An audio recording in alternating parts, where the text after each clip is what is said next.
நான் கல்யாணம் ஆயிட்டு மொத பெங்களூர் வந்ததுக்கு அப்புறம் தான் தெரியும். இந்த மாரி வரமகாலட்சுமி நோன்பு வந்து வீட்ல கும்பிடுவாங்க அப்படின்றது. ஏன்னா எங்க ஊர் வில்லேஜ்லலாம் இந்த மாரி யாரும் கலசம் வச்சு, சிலை வச்சு யாரும் கும்பிட்டதில்ல. ஸோ அதனால எனக்கும் தெரியாது. எங்க வீட்லயும் இந்த மாரி செஞ்சதில்ல. அதுக்கப்புறம் கல்யாணம் ஆனதுக்கப்புறம் எங்க பக்கத்து வீட்டு அக்காவங்க பெங்களூர்ல இந்த மாரி செஞ்சுட்டு குங்குமம் வைக்கிறதுக்குலாம் என்னைய கூப்பிடுவாங்க. அப்பதான் அவங்கள்ட்ட சந்தேகம் கேட்டப்ப அவங்க சொன்னாங்க, "இது வந்து கோயில் ஐயரு, பூசாரி அவங்கள்ட்ட போய் கேட்கணும். அவங்க செய்யலான்னு சொன்னதுக்கு அப்புறம் தான் நம்ம செய்ய முடியும்.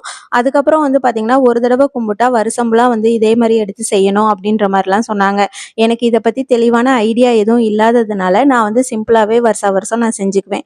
எப்படின்னு பார்த்தீங்கன்னா, எப்பவும் போல வந்து தேங்காய் பழம், மஞ்சள், குங்குமம், தங்கம், வெள்ளி, பணம் இதெல்லாம் கொஞ்சம் கொஞ்சம் வச்சு நான் வந்து பூஜை பண்ணிக்குவேன். விளக்கேத்தி வச்சு. இன்னைக்கு நெய்வேத்தியத்துக்கு வந்து பார்த்தீங்கன்னா, பால் பாயாசம் தான் செஞ்சிருந்தேன். இதே இது பெங்களூர்ல இருந்தா பக்கத்துல உள்ள கோயில்ல போயிட்டு மஞ்சள், குங்குமம், வளையல் இதெல்லாம் குடுத்துருப்பேன். இங்க யாரும் தெரியாதுன்றதுனால நான் சிம்பிளாவே கும்பிட்டுக்கிட்டேன். ஸோ இன்னைக்கு டே எனக்கு இப்படிதான் போச்சு.